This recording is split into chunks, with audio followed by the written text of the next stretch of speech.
क्योंकि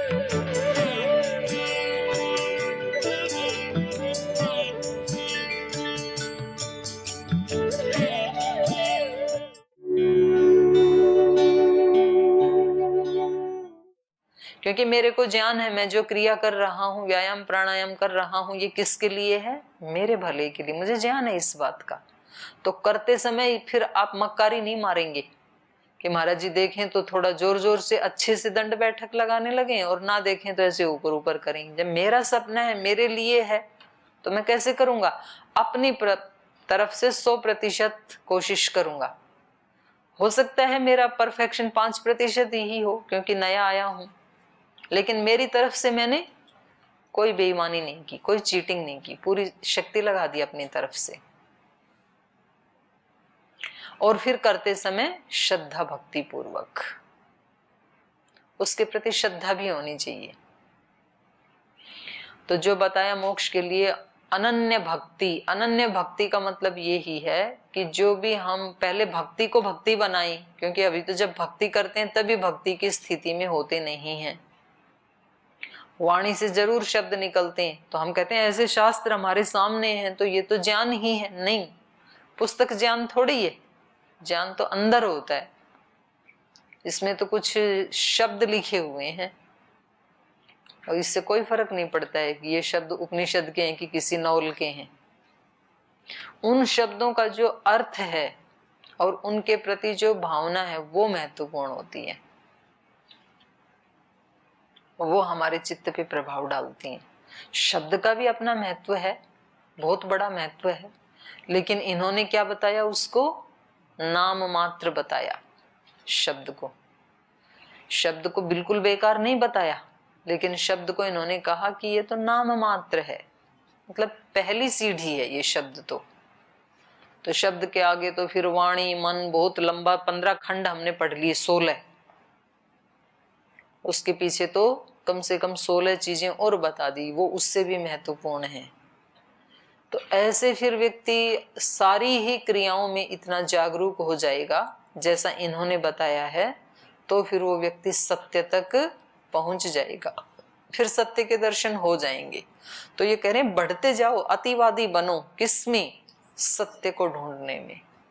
अतिवादी झगड़े में नहीं बनना है, अतिवादी सोने में नहीं बनना है, अतिवादी आलस से प्रमाद करने में नहीं बनना है, अतिवादी उल्टा बोलने में नहीं करना है, अतिवादी सत्य को ढूंढने में बनना है। जब देखे तब सत्य की खोज, जब देखे तब सत्य की खोज, जब देखे तब सत्य की खोज, जो काम करे तब सत्य की खोज।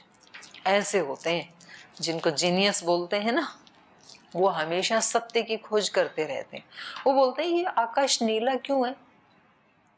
वो बोलते हैं पक्षी ऐसे कैसे उड़ सकते हैं, मैं क्यों नहीं उड़ सकता हूँ? वो हर समय सत्य की खोज करते हैं, हर समय ढूंढते हैं।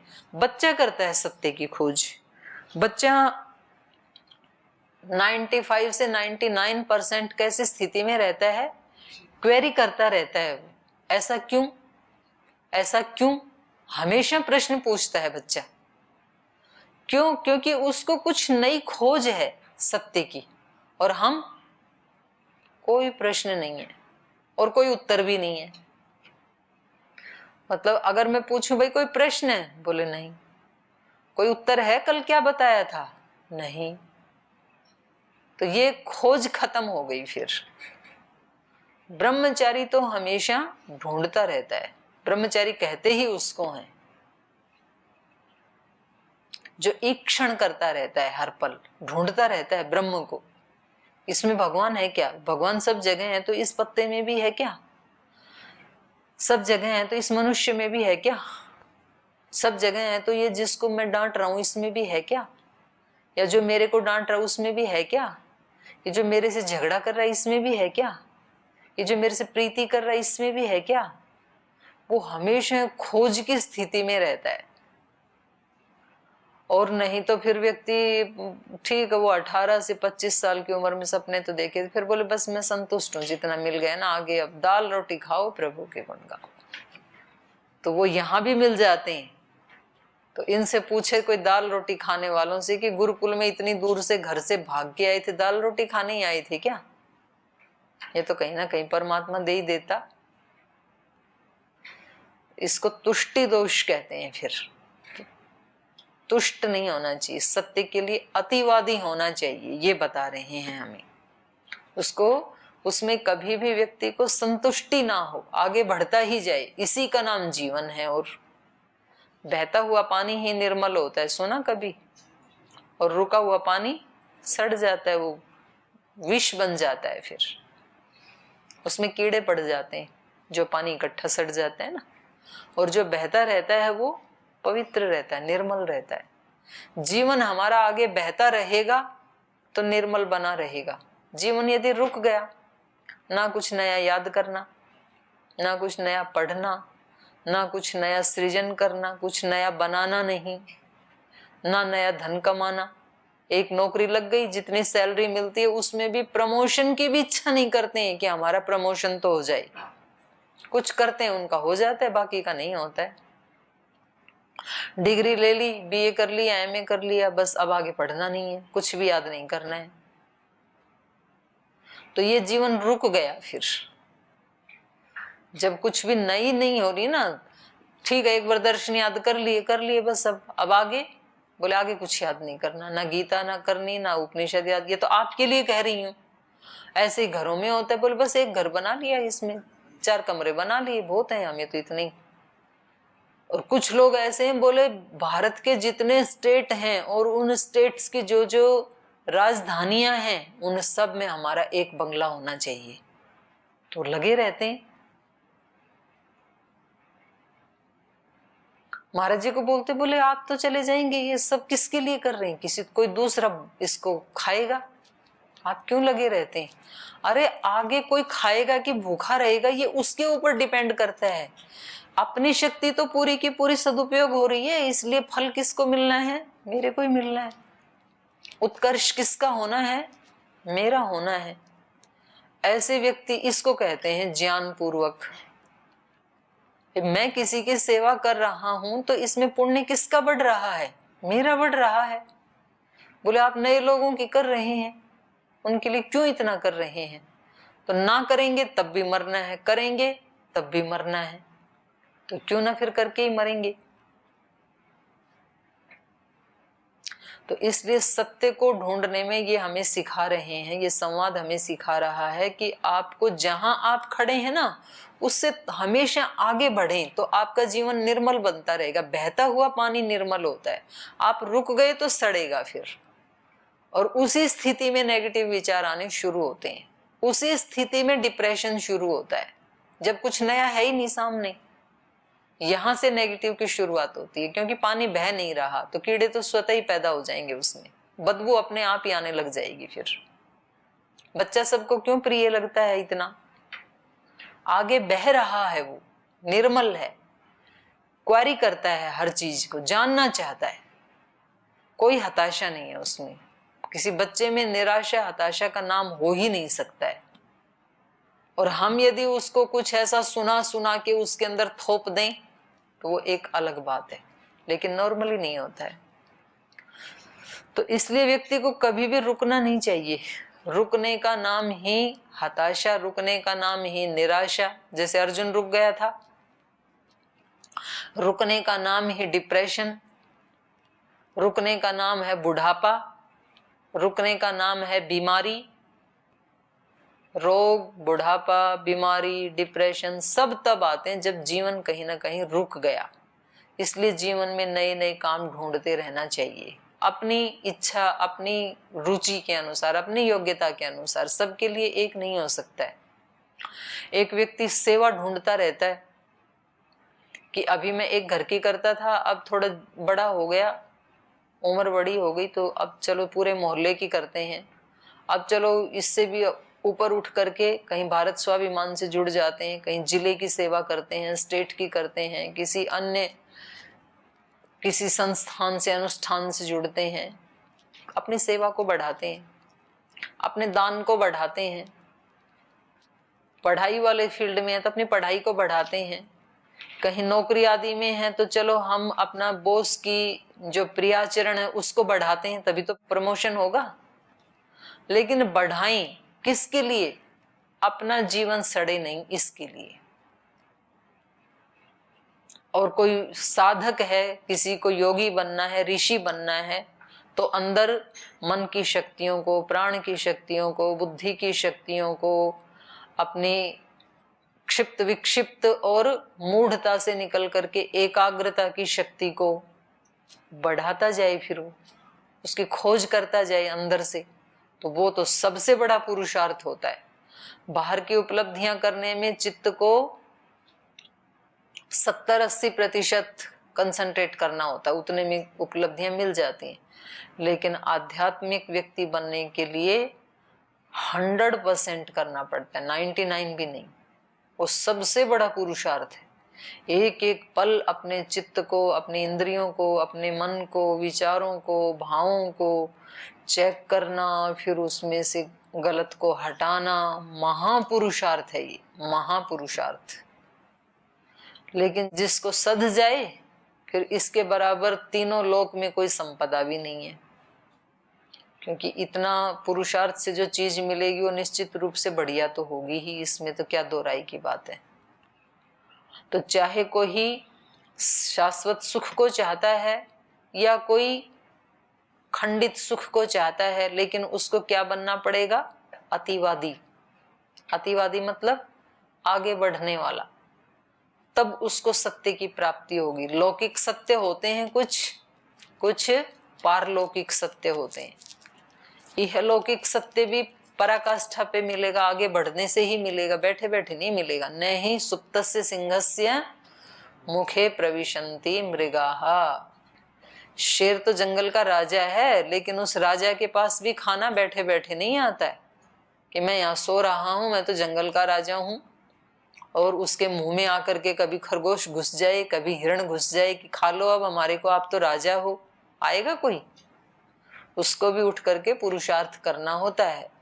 तो बिना प्रचंड पुरुषार्थ के कुछ भी नहीं मिलता है, ना आध्यात्मिक जीवन में मिलता है, ना लौकिक जीवन में मिलता है। इसलिए जो भी आपका सपना है उसके लिए क्या करना है? अखंड प्रचंड पुरुषार्थ, और वो भी ज्ञान और श्रद्धा भक्ति के साथ। ये आज का महाराज जी का उपदेश था। तो ऐसे आप रोजाना, ये महाराज जी का भी उपदेश था, ये सनत कुमार ऋषि का भी उपदेश, वो भी वहां पर नारद को यही बता रहे हैं कि एवं तुवा अतिवदति यह सत्येन अतिवदति सो अहम भगवत सत्येन अतिवदानी इति। आप मुझे सत्य की राह पर ही अतिवादी बना दीजिए। सत्यम तु एव विजिज्ञासितव्यम इति। सनत कुमार ऋषि कह रहे हैं भाई सत्य को ही जानना चाहिए। जानने योग्य अगर कोई तत्व है इस संसार में तो वो क्या है? सत्य। क्योंकि सत्य सत्य तो सब बोलते हैं, लेकिन ये सत्य है क्या ये नहीं पता। सत्य क्या है? क्या है सत्य? सत्य मतलब क्या? हाँ जी समर्पण देव जी, सत्य मतलब क्या? हमारे को तो पेड़ पौधे दिखाई दे रहे हैं, ये है ना, इसी को सत्य। ये तो थोड़ी देर में मुरझा जाएंगे, फिर ये नष्ट भी हो जाएंगे। सत्य तो कभी मरता नहीं है। हाँ तो सत्य वो ये जो कभी नष्ट नहीं होता है, तो उसको तो ढूंढना पड़ेगा सत्य क्या है। नहीं तो हम ये सोच लेते हैं जी मेरे मन में जो आ रहा था मैंने वैसे ही बोल दिया वाणी में, तो इसका मतलब मैं सत्य बोल रहा हूं। इतना नहीं है सत्य। क्या पता आपके मन में उल्टा आ रहा हो और जो आ रहा था वो ही बोल दिया, लेकिन वो सत्य है ये जरूरी थोड़ी है। वो सत्य हो भी सकता है, सत्य नहीं भी हो सकता है। तो इसके लिए खोज बहुत करनी पड़ती है, पुरुषार्थ बहुत करना पड़ता है सत्य को जानने के लिए। क्योंकि सनत कुमार जी नारद जी को बता रहे, नारद जी ने तो सारे वेद उपवेद दर्शन गीता रामायण महाभारत सारी विद्याएं पढ़ ली, भूगोल खगोल नक्षत्र सब पढ़ ली, तो भी उनको तो अभी तो सत्य मिला नहीं। फिर आप कहोगे उनको ही नहीं मिला तो हमें कहाँ मिलने वाला, छोड़ो फिर खोजी। नहीं, आप स्वयं ही सत्य हैं, खोजना नहीं है। बीच में जो आया है उसको हटाने का नाम है, और उसको हटाने के लिए लगे ही रहें। तो ये कह रहे हैं सत्यम भगवो विजिज्ञासे इति, मैं सत्य की ही जिज्ञासा करता हूँ, मुझे सत्य ही चाहिए, आप मुझे बताइए उसके बारे में। तो ये आगे कह रहे हैं यदा वै विजानाति अथ सत्यम वदति। सत्य तो ज्ञान के बिना व्यक्ति बोल भी नहीं सकता है, ढूंढ भी नहीं सकता है। जब उसको ज्ञान होगा कि मेरे ये चीज ऐसी है, सत्य वो होता है जो जैसी चीज है उसको वैसा ही जानना, वैसा ही मानना, वैसा ही उसके साथ आचरण व्यवहार करना, तो उसको सत्य कहेंगे। नश्वर को नश्वर मानना, नश्वर ही जानना, नश्वर जैसा ही व्यवहार करना। तो नश्वर क्या है? नश्वर है शरीर, तो शरीर को नश्वर जानना, मन बुद्धि इंद्रियों को नश्वर जानना, वैसा ही मानना, नश्वर जैसा ही व्यवहार करना, तो ये हो गया फिर उसका सत्य। हम करते हैं उल्टा, नश्वर शरीर को हम क्या मानते हैं? शाश्वत, शाश्वत जैसा मानते हैं कि हम तो ऐसे ही रहेंगे, और फिर इसके लिए हम संसाधन भी जुटाते हैं, तो उन साधनों को भी हम शाश्वत मानते हैं। और जो वास्तव में जो सत्य है, सत्य मतलब मेरा अपना स्वरूप, मैं आत्मा, वो कभी नष्ट होता नहीं है, उसको हम कभी जीवन में जानते ही नहीं है, उससे कोसों दूर रहते हैं। ज्ञान के बिना कोई सत्य को नहीं जान सकता है। पहले ज्ञान होना चाहिए कि शरीर क्या है, मैं आत्मा क्या हूँ, संसार क्या है, संबंध क्या है, संबंधों का सत्य क्या है। संबंधों का सत्य केवल लेना नहीं होता है, संबंधों का सत्य देना होता है।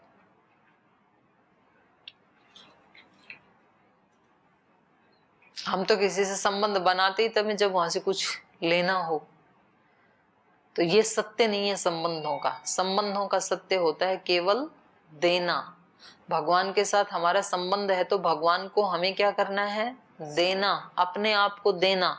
हम तो जब देखो भगवान के सामने लिस्ट बना के बैठे रहते हैं, भगवान जी ध्यान लगवा दो ना, भगवान जी चित्त को अंतःकरण को निर्मल कर दो ना, भगवान जी दूरितों को दूर कर दो ना। तो फिर आप क्या करोगे? भगवान जी सब कुछ करेंगे तो आप क्या करोगे?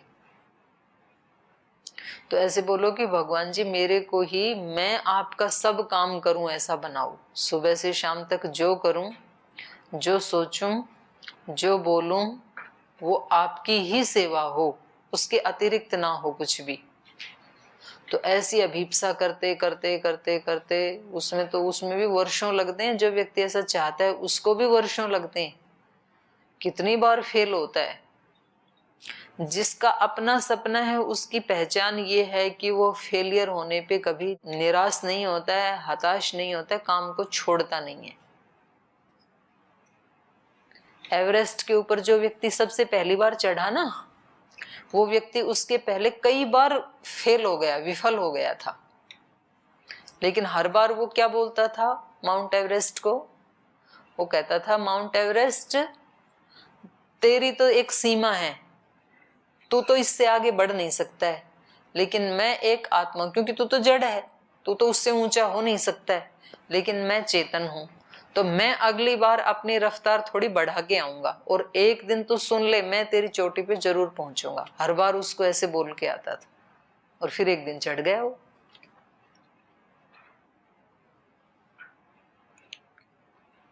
तो जो व्यक्ति अपना सपना लेके चलता है कि मुझे ये करना है, सत्य के साथ सत्य जैसा व्यवहार, असत्य के साथ असत्य जैसा व्यवहार, तो वो बहुत बार फेल होगा ऐसा करते करते, और दूसरे लोग उसको बहुत बार ताने मारेंगे कि तू छोड़ ना, तू बातें तो करता है सत्य की और तेरे काम है असत्य वाले। तो कभी ना कभी वो सोचता है कि हाँ ये मेरे से नहीं हो पाएगा, लेकिन जिसका अपना सपना है वो कभी छोड़ेगा नहीं। वो कहेगा कि हजारों बार भी फेल हो जाऊं तो क्या दिक्कत है, प्रयास तो करता ही रहूंगा। और इसी को क्या कहा? अतिवादी। रोज रोज भी फेल हुआ, साल के 365 दिन में 364 दिन भी यदि फेल हुआ तो एक दिन भी पास हुआ तो उपलब्धि है ये मेरी, ऐसा सोचता है जिसका अपना सपना होता है। कोई बात नहीं, नीचे आ गया तो फिर ऊपर उठेंगे। कोई त्रुटि हो गई, शरीर में कोई रोग आ गया, बुखार आ गया, खांसी जुकाम आ गया, तो शरीर कोई फेंक देते हैं क्या? नहीं आ गया तो फिर से ठीक कर लेंगे, कोई बात नहीं। मन में कोई रोग आ गया तो अब गांठ ही बांध लेंगे क्या कि अब ऐसा ही करना है? नहीं, आ गया था तो उसको हटा देते हैं, कल से ठीक कर लेंगे। हृदय में कोई दोष आ गया, भाव में कोई दोष आ गया तो हृदय को निकाल के फेंक देंगे क्या? या वहां एक लक्ष्मण रेखा खींच लेंगे क्या? अब तो नीचे आ ही गए, अब तो सारे के सारे भाव नीचे वाले ही उठाने हैं। नहीं, नीचे आ गए तो फिर ऊपर उठ जाएंगे। लगा ही रहेगा जो अतिवादी होगा, जो सत्य का खोजी होगा। तो ये नारद तो सत्य के खोजी हैं, इसलिए अपने गुरु से पूछते ही जा रहे हैं, आगे बढ़ते ही जा रहे हैं कि इसके बाद और क्या करूं, इसको कैसे करूं। ऐसे ही अर्जुन को भी देखा हमने गीता में, वो क्या कर रहे हैं, बढ़ते ही जा रहे हैं। प्रश्न आते हैं तो पूछ लेते हैं, समस्याएं आती हैं हिल तो जाते हैं, लेकिन यात्रा बंद नहीं करते हैं, चलते ही जाते हैं। तो ऐसे ही ये भी चलते जा रहे हैं। यदा वै विजानाति अथ सत्यम वदति, जब ये व्यक्ति जानता है तो सत्य बोलता है। ना विजानन सत्यम वदति, ज्ञान के बिना कोई सत्य नहीं बोल सकता है। और बोलने का मतलब सत्य जीना, केवल बोलना नहीं, पूरा ही आचरण। सत्य आचरण कब होगा? जब व्यक्ति को सत्य के महत्व का ज्ञान होगा। हमारा ज्ञान क्या है? असत्य बोलने से काम बन जाते हैं, तो इसलिए हम क्या आचरण करेंगे? असत्य ही बोलेंगे। हमें पता है हमारे से कोई नुकसान हो गया और हमने बड़ों के सामने कह दिया कि ये तो हमारे से हुआ, तो हमें डांट पड़ेगी। हमने कह दिया कि हमें नहीं पता किसने तोड़ा, तो हमें कुछ भी, हमारे ऊपर कोई भी आंच नहीं आएगी। तो हमारा ज्ञान हमें क्या कह रहा है? असत्य बोलना अच्छा है, तो हम क्या बोलेंगे? असत्य बोलेंगे। जैसा हमारा ज्ञान होगा वैसा ही तो करेंगे ना हम। हमारा ज्ञान हमें बताता है कि वहां जाकर के उनकी दो चार बातें सुननी पड़ेंगी, इससे अच्छा तो है कि हम अपने कमरे में बैठ करके अपनी स्वाध्याय कर लेते हैं। तो फिर हम क्या करेंगे? फिर हम कमरे में बैठ के स्वाध्याय करेंगे, फिर हम नहीं आएंगे। बोल जितना महाराज जी 2.5 घंटे लगा देते हैं, हम तो उतना व्यायाम 1 घंटे में ही कर लेंगे अपने यहाँ, तो बाकी का अपना 1.5 घंटा बचेगा। हमारा ज्ञान ये कहता है हमें। तो फिर हम क्या करेंगे? तब हम अपने कमरे में ही करेंगे। हम सारे के सारे आचरण कौन से करते हैं? जैसा हमें ज्ञान होता है। ज्ञान के नाम पे जो अज्ञान होता है ऐसे कहेंगे। माने जैसा भी ज्ञान है हमारा, अच्छा है, बुरा है, ऊंचा है, नीचा है, सत्य है, असत्य है, पर व्यक्ति आचरण कैसा करेगा? सत्य का आचरण कब करेगा? जब सत्य ज्ञान होगा। असत्य आचरण कब करेगा? असत्य ज्ञान होगा। तो सीधी बात यह है कि इनको गुरुजी बता रहे हैं कि आपको सत्य यदि जीवन चाहिए तो पहले क्या करो? ज्ञान की तलाश करो। विज्ञान के बिना न अविजानन सत्यम वदति, उसको जाने बिना, उसको न जानता हुआ व्यक्ति सत्य बोल नहीं सकता है। ना विजानन सत्यम वदति, न जानता हुआ सत्य नहीं बोल सकता है। विजानन एव सत्यम वदति, जानता हुआ ही सत्य बोलता है। विज्ञानम तु एव विजिज्ञासितव्यम इति, इसलिए विज्ञान को जानने की जिज्ञासा करो कि विशेष ज्ञान क्या है।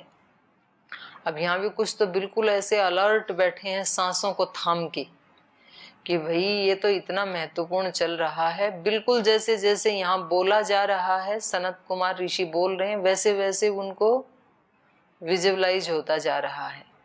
और कुछ अपने आराम से बैठे क्योंकि उनका सत्य को जानने का सपना ही नहीं है। तो सत्य को जानने का सपना नहीं है तो भी सपना बनाना चाहिए, क्योंकि सन्यासी और ब्रह्मचारी के लिए तो बाकी के रास्ते बंद, एक ही रास्ता है। तो अपने उस रास्ते के बारे में सत्य को जानना चाहिए। विज्ञानम तो एवं विजिज्ञासितव्यम इति, इसलिए विज्ञान को ही जानना चाहिए सत्य से भी पहले। विज्ञानम भगवो विजिज्ञासे इति, तो भगवान मैं विज्ञान को ही जानना चाहता हूँ, फिर उसी की इच्छा करता हूँ। ये विज्ञान क्या है बताओ, मुझे परिचय करवाओ। तो ये कह रहे हैं यदा वै मनुते अथ विजानाति, विशेष ज्ञान किसी पुस्तक से नहीं मिलेगा। किसी के भाषण सुनने से नहीं मिलेगा, कितना भी अच्छा वक्ता क्यों ना हो, जिसने सत्य को प्राप्त कर लिया वो व्यक्ति भी क्यों ना हो, क्योंकि सनत कुमार ने तो ज्ञान प्राप्त कर रखा है। सनक, सनंदन, सनातन, सनत कुमार 4 माने जाते हैं ना ब्रह्मा जी के पुत्र सनातन धर्म में, और वो कुमार रहते हैं, कभी ना कभी प्रौढ़ होते हैं, ना बूढ़े होते हैं, ना कभी मरते हैं। यही वो स्थिति है जो ये बता रहे हैं। तो अगर बताने से ही पता लगता तो ये कहता मैंने बता दिया और तेरे को ज्ञान हो गया। तो कितना आत्मवेता ब्रह्मवेता व्यक्ति भी हमें बताए तो भी हमें ज्ञान नहीं होगा, तो कब होगा फिर? यदा वही मनुते अथ विजानाति। आप जब अपने अंदर विलोडन करेंगे ना, उसको बिलोएंगे ना दही को, तब मक्खन बाहर निकलेगा। अपने ही चित्त में चिंतन मनन करना होगा, अपने यहां पर ही मंथन करना होगा। तो इसलिए कहा यदा वही मनुते अथ विजानाति। नारद, जब व्यक्ति मनन करता है तब वो विशेष रूप से ज्ञान प्राप्त कर पाता है। ना मत्वा विजानाति, बिना मनन किए अमत्वा न विजानाति, मनन किए बिना जान नहीं सकता है। तो ये संध्या उपासना आदि क्या है? वो मनन करने का ही टाइम होता है, उस समय मनन करना चाहिए, दिन भर भी मनन करना चाहिए। अभी पढ़ते पढ़ते भी मनन करना चाहिए। कैसे पढ़ना चाहिए मेरे को? व्यायाम, प्राणायाम, आसन सब करते हुए व्यक्ति को मनन करना चाहिए। कोई भी काम करते हुए मनन करना चाहिए कि इस विचार से क्या परिणाम आएगा, ये मनन करना चाहिए। तभी वो विचार हमारा पीछा छोड़ेंगे। ये आचरण करने से जीवन कैसा बनेगा, ये मनन करना चाहिए, तभी छूटेगा वो। तो पुरुषार्थ, उसी को तो पुरुषार्थ कहा है, और कोई कस्सी थोड़ी चलानी है आपको। योगी को पुरुषार्थ वो ही कहा है, अत्यंत 3 प्रकार के दुखों को मिटाने के लिए अत्यंत पुरुषार्थ, अथ त्रिविध दुख अत्यंत निवृत्ति अत्यंत पुरुषार्थ। न मत्वा विजानाति, बिना मनन के जान नहीं सकता है। मत्वैव विजानाति, मनन करते हुए ही व्यक्ति को विशेष ज्ञान हो सकता है। मतिस्तु एव विजिज्ञासितव्यम् इति। तो फिर ऐसा मनन करने वाली मति की जिज्ञासा करनी चाहिए, क्योंकि मनन भी तो तब होगा जब मति होगी। यहाँ मेधाम देवगणा पितरश्च उपासते तया माम अद्यया अद्य मेधाविनम कुरु। उस मेधा से आज ही मेधावी बना दो मेरे को। मतिम भगवो विजिज्ञासे इति। तो भगवान फिर मति के बारे में बताओ, मैं उस मति की ही जिज्ञासा करता हूँ। तो अभी क्या बताएंगे, मति कैसे मिलेगी वो, ये हम कल पढ़ेंगे। आज यही पाठ को विराम देते हैं।